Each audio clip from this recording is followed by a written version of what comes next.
कोयला घोटाला ममता बनर्जी के गले की फांस बनता जा रहा है।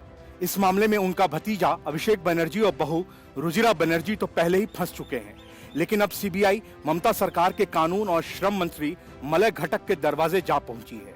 कोयला घोटाला मामले में सीबीआई मलय घटक के आसनसोल स्थित आवास पर सुबह सवेरे छापेमारी करने पहुंची। मलय घटक के 3 आवासों सहित 7 ठिकानों पर सीबीआई ने छापा मारा है। ऐसा पहली बार हो रहा है जब ममता बनर्जी के किसी मंत्री के घर पर छापा पड़ा हो। इस मामले में ईडी पहले से ही एक्शन में है। कोयला घोटाले में ममता बनर्जी के भतीजे अभिषेक बनर्जी समेत कई लोगों के खिलाफ मामला दर्ज है। सीबीआई सुबह कानून मंत्री और टीएमसी नेता मलय घटक के आसनसोल स्थित आवास पर पहुंच गई। कोयला घोटाले से जुड़े तथ्यों पर जांच एजेंसी से जुड़े अधिकारी उनके आवास पर छानबीन करने में लगे हुए हैं। इस दौरान उनके आवास के बाहर बड़ी संख्या में पुलिस फोर्स भी तैनात किया गया। इससे पहले ईडी की टीम ने 2 सितंबर को मलय घटक को समन भेजा था। उन्होंने कोयला घोटाले के मामले में पूछताछ के लिए 14 सितंबर को तलब किया है। सीबीआई को यह कार्रवाई ऐसे वक्त पर हुई जब कुछ समय पहले ही शिक्षक घोटाले के मामले में प्रवर्तन निदेशालय ने ममता सरकार में कैबिनेट मंत्री पार्थ चटर्जी को गिरफ्तार किया था।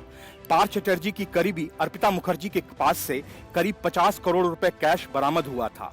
विवाद बढ़ने के बाद ममता बनर्जी ने पार्थ चटर्जी को मंत्री पद से हटा दिया था। आसनसोल के निकट कनुस्तोरिया और काजोरा इलाके में ईस्टर्न कोलफील्ड्स की लीज पर दी गई खदानों में कोयला का अवैध खनन किया गया। सीबीआई के अनुसार जांच में 1300 करोड़ रुपए के वित्तीय लेन देन का संकेत मिला है।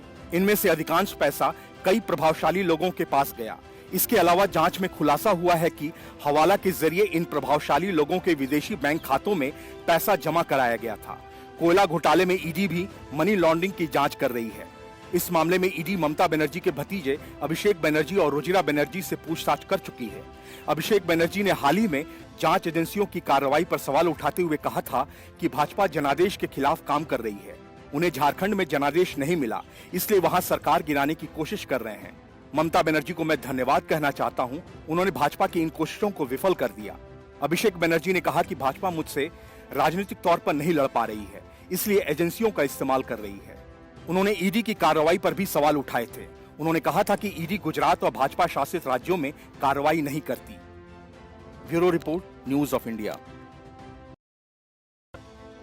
प्रवर्तन निदेशालय यानी ईडी के बाद आयकर विभाग एक्शन में है। टैक्स चोर कारोबारी और नेताओं के खिलाफ बड़ी कार्रवाई करते हुए देश के अलग अलग राज्यों में 53 जगहों पर आयकर विभाग की टीमों ने एक साथ छापा मारा है। दिल्ली, राजस्थान, यूपी, मध्य प्रदेश, मुंबई, छत्तीसगढ़, उत्तराखंड, बेंगलोर में आईटी की टीम ने कई बड़े कारोबारी समूह पर छापेमारी कार्रवाई की है। कहा जा रहा है कि ये कारोबारी टैक्स चोरी और राजनीतिक फंडिंग को लेकर इनकम टैक्स के राडार पर थे, लेकिन इस छापेमारी के बाद राजस्थान के अशोक गहलोत सरकार की मुश्किलें बुरी तरह से बढ़ गई हैं। आयकर विभाग ने राजस्थान के उच्च शिक्षा और गृह राज्य मंत्री राजेंद्र यादव और उनके रिश्तेदारों पर रेड डाली है। राजेंद्र यादव मुख्यमंत्री गहलोत के बेहद करीबी मंत्री माने जाते हैं। राजेंद्र सिंह यादव के राजस्थान और उत्तराखंड स्थित घर और फ्लोर मिल पर आयकर विभाग ने छापे मारे हैं। साथ ही जयपुर में भी बड़े पैमाने पर छापे मारे गए हैं। उत्तराखंड के उधम सिंह नगर जिले के किच्छा में आईटी की टीम ने सुबह करीब 8:30 बजे यादव फूड्स फ्लोर मिल और आवास विकास स्थित उनके घर पर एक साथ छापा मारा। वहीं राजेंद्र सिंह यादव के कोटपुतली स्थित आटा मिल, फैक्ट्री और घर पर भी छापा पड़ा है। राजेंद्र सिंह यादव राजस्थान के कोटपुतली से ही विधायक हैं। वो नैनीताल उधम सिंह नगर लोकसभा क्षेत्र से हुए विधानसभा चुनाव में कांग्रेस के प्रभारी भी रह चुके हैं। वहीं राजधानी जयपुर में गृह राज्य मंत्री राजेंद्र सिंह यादव के सरकारी घर, निजी आवास, ऑफिस, मालवीय नगर में भी छापेमारी जारी है। बताया जा रहा है कि राजेंद्र यादव और उनके रिश्तेदारों के 53 से ज्यादा जगहों पर इनकम टैक्स की रेड पड़ी है। टीम के साथ बड़ी संख्या में पुलिसकर्मी और सीआरपीएफ के जवान मौजूद हैं। कार्रवाई में लगभग 100 वाहनों का भी इस्तेमाल किया गया है। सूत्रों के अनुसार यह मामला मिड डे मील की सप्लाई में गड़बड़ी से जुड़ा हुआ है। इस आईटी रेड के बाद बड़ी मात्रा में काली कमाई उजागर होने की आशंका है। वहीं कोटपुतली में मिड डे मील के कट्टे सप्लाई करने वाली जिस फैक्ट्री में छापेमारी हुई है, वह राजस्थान के गृह राज्य मंत्री राजेंद्र यादव के परिजनों और रिश्तेदारों की बताई जा रही है। राजेंद्र यादव एजुकेशन सहित कई व्यवसाय से जुड़े हैं। सूत्रों के अनुसार सबसे ज्यादा 37 ठिकानों पर छापेमारी जयपुर और कोटपुतली में की जा रही है। जयपुर में निर्माता और सप्लायर के घर, फैक्ट्री, कार्यालय, गोदाम और कोटपुतली में सहयोगियों के ठिकाने पर जांच चल रही है। इसके साथ ही इनके सहयोगियों के दिल्ली में 8, महाराष्ट्र में 7 और उत्तराखंड में 1 ठिकाने पर कार्रवाई चल रही है। सूत्रों के अनुसार राजस्थान में आयकर विभाग के राडार पर कई बड़े कारोबारी, बिल्डर और शिक्षण सेवाओं से जुड़े लोग शामिल हैं, जिन पर आने वाले दिनों में कार्रवाई की जा सकती है। फिलहाल जयपुर सहित कई जगहों पर 300 से अधिक आयकर कर्मी छापेमारी की कार्रवाई कर रहे हैं। वहीं आयकर विभाग की टीमें कारोबारी के बैंक लॉकर्स खोलने की भी तैयारी कर रहे हैं। माना जा रहा है कि कार्रवाई के बाद बड़ी मात्रा में काली कमाई उजागर हो सकती है। वहीं इसके अलावा यूपी में समाजवादी क्रांतिकारी पार्टी के राष्ट्रीय अध्यक्ष गोपाल राय के घर पर भी आयकर विभाग की कार्रवाई जारी है। हुसैनगंज के छितवापुर इलाके में उनका आवास है। यही नहीं, छत्तीसगढ़ में आयकर विभाग ने कई कारोबारियों के ठिकानों पर छापेमारी की है। रायपुर में शराब कारोबारी अमोलक सिंह भाटिया के घर आईटी की रेड जारी है। Bureau report, news of India. Eknath Shinde Uddhav Thackeray को एक और बड़ा झटका देने जा रहे हैं। उद्धव ठाकरे गुट के 15 नेता, जिनमें सांसद, विधायक और निगमों में कई पदों पर तैनात नेता शामिल हैं, उद्धव का साथ छोड़ एकनाथ शिंदे के गुट में शामिल होंगे। दोनों नेताओं के बीच असली शिवसेना के दावे के बाद शिवाजी पार्क दशहरा रैली करने को लेकर खींचतान चल रही है। इस बीच एकनाथ शिंदे गुट ने उद्धव ठाकरे को कमजोर करने की तैयारी कर ली है। विजयादशमी के मौके पर उद्धव गुट के करीब 15 नेता एकनाथ शिंदे के समर्थन में आ सकते हैं। इन नेताओं में एक सांसद, 2 विधायक और लगभग 5 पूर्व पार्षद शामिल हैं। इसके अलावा कुछ और नेता ऐसे हैं जो विभिन्न निगमों पर पदासीन हैं या किसी और पद पर हैं। यही नहीं, एकनाथ शिंदे गुट ने उद्धव ठाकरे खेमे को विजयादशमी की रैली संबोधित करने से रोकने के लिए भी पूरी फील्डिंग सजा ली है। कहा जा रहा है कि किसी को भी शिवाजी पार्क में रैली न करने देने पर भी विचार हो रहा है। इसके तहत शिवाजी पार्क को ही फ्रीज किया जा सकता है। यदि ऐसा होता है तो फिर बाला साहब ठाकरे के दौर से चली आ रही परंपरा टूट जाएगी। 1966 में शिवसेना की स्थापना हुई थी और तब से ही दशहरा की रैली उसका सबसे बड़ा आयोजन रहा है। हर साल आयोजित होने वाली इस रैली में पूरे महाराष्ट्र से शिव सैनिकों का जमावड़ा लगता है। केंद्रीय मंत्री रामदास अठावले ने भी उद्धव ठाकरे को चुभने वाली सलाह दी है। आठवले ने कहा है कि असली शिवसेना तो एकनाथ शिंदे की है, इसलिए रैली करने की अनुमति उन्हें ही मिलनी चाहिए। यही नहीं, उन्होंने कहा कि उद्धव ठाकरे को शिवाजी पार्क के बजाय कहीं और रैली कर लेनी चाहिए। आठवले ने कहा कि मुख्यमंत्री एकनाथ शिंदे के पास 2/3 बहुमत है, इसलिए मुंबई नगर निगम उन्हें शिवाजी पार्क में दशहरा रैली आयोजित करने की अनुमति दे। उन्होंने कहा कि असली शिवसेना एकनाथ शिंदे की है। उद्धव ठाकरे के विधायक टूटते हैं तो फिर एकनाथ शिंदे खेमे में विधायकों की संख्या 42 से 43 हो सकती है। उद्धव ठाकरे ग्रुप के कई नेताओं को तोड़ने के बाद अब एकनाथ शिंदे गुट की कोशिश उनके करीबी नेताओं को भी अपने पाले में लाने की है। शिंदे ने उद्धव ठाकरे के कई पुराने सहयोगियों पर भी डोरे डालने की कोशिश तेज कर दी है। उद्धव ठाकरे और एकनाथ शिंदे के बीच पार्टी को लेकर भी कलह तेज हो गई है। दोनों ही गुटों ने सुप्रीम कोर्ट और चुनाव आयोग में अर्जी डालकर दोनों पक्षों ने शिवसेना के चिन्ह, तीर और धनुष पर दावा ठोका है। Bureau report, news of India. Delhi की नई आबकारी नीति में हुए घोटाले में फंसी आम आदमी पार्टी सरकार की पोल एक बार फिर से खुल गई है। दिल्ली के मुख्यमंत्री अरविंद केजरीवाल ने पिछले 2 सालों से शिक्षा और स्वास्थ्य से संबंधित दिल्ली एमसीडी की करोड़ों की धनराशि रोक रखी है। जबकि मजे की बात यह है कि अरविंद केजरीवाल शिक्षा और स्वास्थ्य के क्षेत्र में ही सबसे अधिक काम करने का दावा करते हैं, लेकिन एमसीडी का शिक्षा और स्वास्थ्य से ही जुड़ा हुआ बजट उन्होंने 2 साल से रोक रखा है। गौरतलब है कि दिल्ली एमसीडी में भाजपा का कब्जा है। दिल्ली के उपराज्यपाल विनय कुमार सक्सेना ने सीएम अरविंद केजरीवाल को पत्र लिखकर 2 साल से लंबित शिक्षा और स्वास्थ्य से संबंधित एमसीडी की 383.74 करोड़ रुपए की राशि जारी करने को कहा है। सक्सेना ने अपने पत्र में लिखा है कि विधानसभा द्वारा पहले ही पारित इस राशि को बिना किसी वजह रोके जाने से दिल्ली में प्राथमिक शिक्षा और स्वास्थ्य पर प्रतिकूल प्रभाव पड़ रहा है। उपराज्यपाल ने चिट्ठी में आगे लिखा है कि एमसीडी का यह फंड शिक्षा और स्वास्थ्य मद से जुड़ा हुआ है, जो पिछले 2 साल से नहीं दिया गया है। उन्होंने लिखा है कि एमसीडी आम जनता से जुड़े कई कार्य करती है, जिसमें प्राथमिक स्वास्थ्य, शिक्षा, सफाई, सड़कों और पार्कों का रखरखाव शामिल है। इसीलिए जल्द से जल्द यह फंड रिलीज किया जाए। उपराज्यपाल ने लिखा है कि मेरी जानकारी में आया है कि एमसीडी का साल 2020-21 और 2021-22 का 383.74 करोड़ रुपए बकाया है, जो शहरी विकास, शिक्षा और स्वास्थ्य मदों का है। यह फंड स्कूल, अस्पताल, डिस्पेंसरी, सड़क, फुटपाथ जैसे निर्माण कार्यों और उनके रखरखाव के लिए बेहद जरूरी है। बता दें कि उपराज्यपाल बनने के बाद से ही विनय कुमार सक्सेना और दिल्ली की आप सरकार के बीच तकरार बनी हुई है। इससे पहले उपराज्यपाल की तरफ से आम आदमी पार्टी के नेताओं को लीगल नोटिस भेजा गया था। उपराज्यपाल की तरफ से आतिशी, दुर्गेश पाठक, सौरभ भारद्वाज, संजय सिंह और जसमीन शाह को लीगल नोटिस भेजा गया था। दिल्ली विधानसभा सेशन के दौरान आम आदमी पार्टी के विधायकों ने आरोप लगाया था कि खादी ग्राम उद्योग के चेयरमैन रहते हुए विनय कुमार सक्सेना के निर्देश पर गलत तरीके से पुराने नोटों को नए में बदलवाया गया और इसमें 1400 करोड़ रुपए का घोटाला हुआ। लेकिन बाद में एलजी की तरफ से भेजे गए नोटिस में इस पर आपत्ति जाहिर की गई थी। गौरतलब है कि आम आदमी पार्टी सरकार इस समय शराब घोटाले में फंसी हुई है, जिसके लिए जांच के आदेश उपराज्यपाल नहीं दिए थे। लेकिन आरोप लगने के बाद आम आदमी पार्टी सरकार को नई आबकारी नीति वापस लेनी पड़ी। आम आदमी पार्टी सरकार में उप मुख्यमंत्री मनीष सिसोदिया इस घोटाले में मुख्य आरोपी बनाए गए हैं। Bureau report, news of India.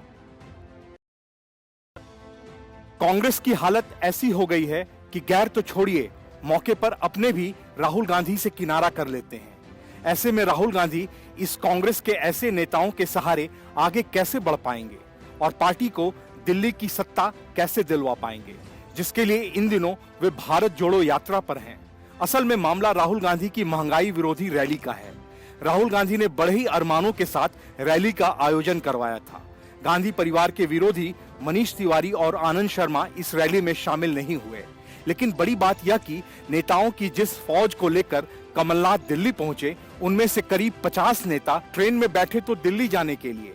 उन्होंने तस्वीरें भी खिंचवाई, लेकिन ट्रेन के चलने से पहले वे पिछले दरवाजे से उतरकर अपने अपने घर चले गए। कुछ तो ऐसे भी थे जो किसी कारणवश उतर नहीं पाए। वो अगले स्टेशन पर उतरकर खिसक गए। खिसकने वाले नेता कोई मामूली और ब्लॉक स्तर के नेता नहीं थे। इनमें प्रदेश के महासचिव, सचिव से लेकर जिला अध्यक्ष और विभिन्न मोर्चों के प्रभारी तक शामिल हैं। चुनाव में हार जाने वाले कांग्रेस के कई उम्मीदवार भी इसी लिस्ट में हैं। अखिल भारतीय कांग्रेस कमेटी ने दिल्ली के रामलीला मैदान पर महंगाई के विरोध में हल्ला बोल रैली की थी। रैली में शामिल होने के लिए कांग्रेस नेताओं और कार्यकर्ताओं को मध्य प्रदेश कांग्रेस कमेटी के अध्यक्ष और पूर्व मुख्यमंत्री कमलनाथ ने आदेश जारी किया था और कहा गया था कि संगठन के सभी पदाधिकारियों को साथियों समेत दिल्ली पहुंचना है। लेकिन इंदौर के कांग्रेस नेताओं ने कमलनाथ के निर्देश का मजाक बनाकर रख दिया। जिन नेताओं को पार्टी ने अहम पदों पर जिम्मेदारी दी है, वे भी दिल्ली नहीं गए। कई नेताओं ने तो ट्रेन के सामने फोटो खिंचवाकर दिल्ली जाने का दावा किया, लेकिन फोटो खिंचवाकर और वीडियो बनाकर ट्रेन के चलते ही पिछले दरवाजे से निकलकर अपने घर पहुंच गए। कुछ अगले स्टेशन पर उतर गए। कांग्रेस को कलंकित करने वाला ऐसा कारनामा पहले कभी नहीं हुआ। इन नेताओं का झूठ पकड़ने के बाद इंदौर से भोपाल तक शोर मच गया। पीसीसी अध्यक्ष कमलनाथ इस घटना के बाद से खासे नाराज हो गए और उन्होंने 50 से ज्यादा पार्टी पदाधिकारियों पर कार्रवाई के निर्देश दिए हैं। ये सभी नेता पार्टी के मोर्चा, संगठनों और प्रकोष्ठों के अध्यक्ष हैं। इन सभी की कुर्सी छीनी जा सकती है। Bureau report, news of India. Samajwadi party मुखिया अखिलेश यादव ने एक बार फिर से अपनी फजीहत करवा ली। उनके अपने विधायक तो संभल नहीं रहे। यहां तक कि राष्ट्रपति चुनाव में भी समाजवादी पार्टी के विधायक ने क्रॉस वोटिंग की थी।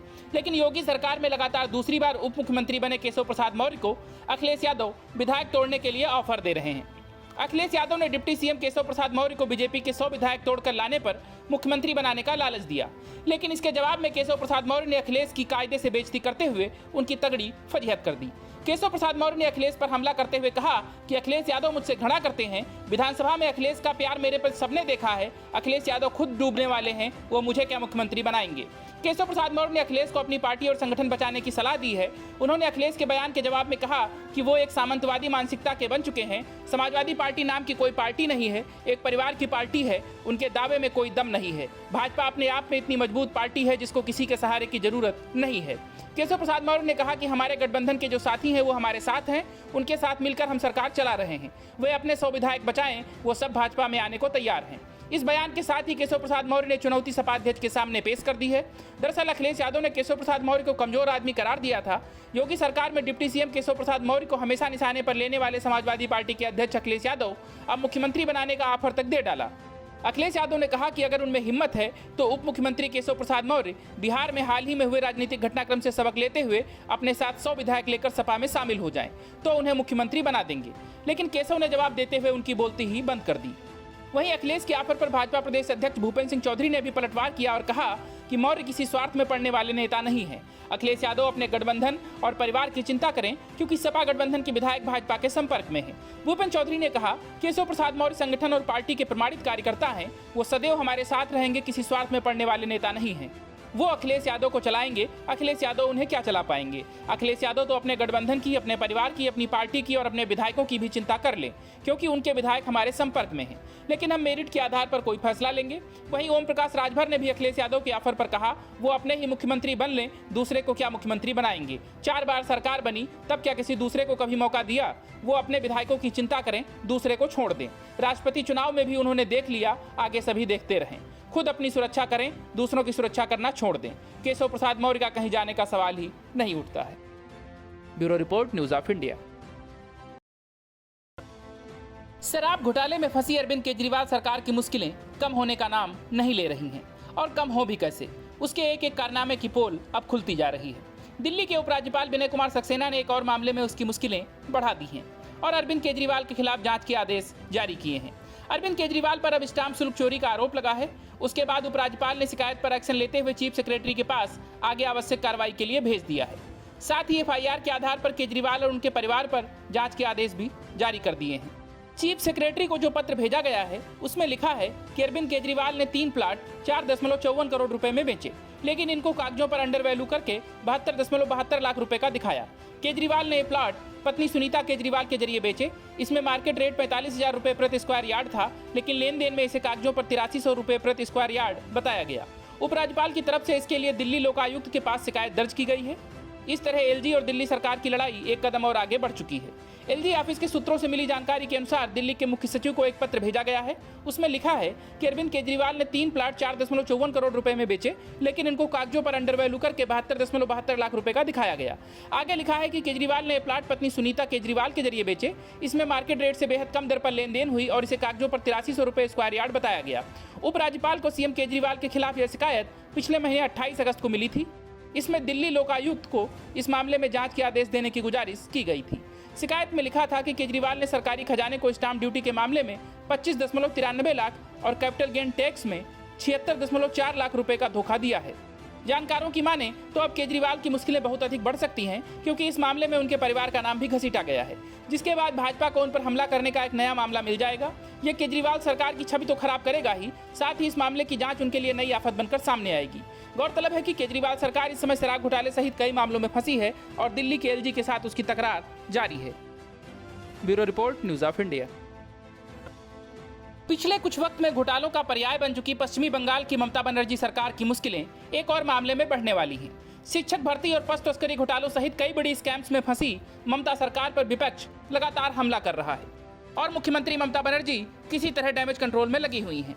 लेकिन इससे पहले कि कुछ भी संभलता, कलकत्ता हाईकोर्ट की एक खंडपीठ ने ममता बनर्जी के सारे रिश्तेदारों से प्रॉपर्टी का ब्यौरा मांगा है।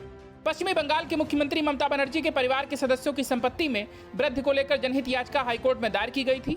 सुनवाई के बाद हाईकोर्ट ने सभी पक्षों को निर्देश दिया कि वे उनकी स्वीकार्यता के गुण दोष के आधार पर हलफनामा दाखिल करें। मतलब साफ है कि अवैध तरीके से संपत्ति अर्जित करने के मामले में ममता बनर्जी के करीबियों पर कार्रवाई हो सकती है। वहीं मुख्यमंत्री के परिवार के सदस्यों का प्रतिनिधित्व करने वाले वकील ने तर्क दिया कि याचिका स्वीकार्य नहीं है। उन्होंने दलील दी कि याचिकाकर्ता तरुण ज्योति तिवारी एक वकील होने के अलावा भारतीय जनता पार्टी के एक सक्रिय सदस्य भी हैं और इसीलिए उनकी याचिका राजनीति से प्रेरित है। उन्होंने तरुण ज्योति की याचिका खारिज करने की मांग की, लेकिन हाईकोर्ट ने उनकी दलीलें खारिज कर दी। हालांकि तरुण ज्योति तिवारी की ओर से दायर जनहित याचिका में ममता बनर्जी या उनके भतीजे और तृणमूल कांग्रेस के राष्ट्रीय महासचिव अभिषेक बनर्जी का नाम शामिल नहीं है। इन दोनों को छोड़कर ममता के परिवार के अन्य लोगों की संपत्ति का ब्यौरा मांगा गया है। तिवारी ने अपने तर्क में कहा कि मुख्यमंत्री की भाभी काजोरी बनर्जी कोलकाता नगर निगम की पार्षद हैं। उन्होंने बिजनेस और सामाजिक कार्य दोनों को अपना प्रोफेशन बताया है। तिवारी ने तर्क दिया कि जनहित याचिका का उद्देश्य उनकी आय का सही स्रोत जानना है। दोनों पक्षों को सुनने के बाद मुख्य न्यायाधीश प्रकाश श्रीवास्तव और न्यायमूर्ति राजश्री भारद्वाज की पीठ ने दोनों पक्षों को 11 नवंबर तक जनहित याचिका की स्वीकार्यता पर अपनी अपनी दलीलें दाखिल करने का निर्देश दिया। सुनवाई की अगली तारीख 28 नवंबर तय की गई है। गौरतलब है कि जनहित याचिका दायर होने के तुरंत बाद ममता बनर्जी ने 31 अगस्त को एक संवाददाता सम्मेलन में इस मामले पर कुछ टिप्पणी की थी। उन्होंने कहा था कि अगर कोई उनके नाम या उसके परिवार के सदस्यों के नाम पर सरकारी जमीन पर अवैध कब्जा करने वाली किसी संपत्ति का पता लगा सकता है तो उस व्यक्ति को बुलडोजर का उपयोग करके संपत्ति को ध्वस्त करने की स्वतंत्रता होगी। ममता ने कहा था कि इसके लिए मेरी अनुमति की भी आवश्यकता नहीं है। मैंने मुख्य सचिव से इस मामले में स्वतंत्र जांच करने के लिए कहा है। यदि मेरे परिवार के किसी भी सदस्य के खिलाफ अवैध रूप से सरकारी भूमि पर कब्जा करने का एक भी आरोप है तो संबंधित परिवार के सदस्य इसका जवाबदेह होगा। बनर्जी ने यह भी कहा था कि वो अपने परिवार के अन्य सदस्यों के साथ नहीं रहती हैं। उन्होंने कहा था कि वो एकल परिवार इकाइयों की तरह अलग रहते हैं, हम सामाजिक अवसरों पर बस मिलते हैं। बहरहाल इस मामले में भी ममता बनर्जी का नाम आने के बाद उनके करीबियों की मुश्किलें तो बढ़ेंगी ही, साथ ही ममता बनर्जी सरकार की छवि लगातार बिगड़ती जा रही है। Bureau report, news of India.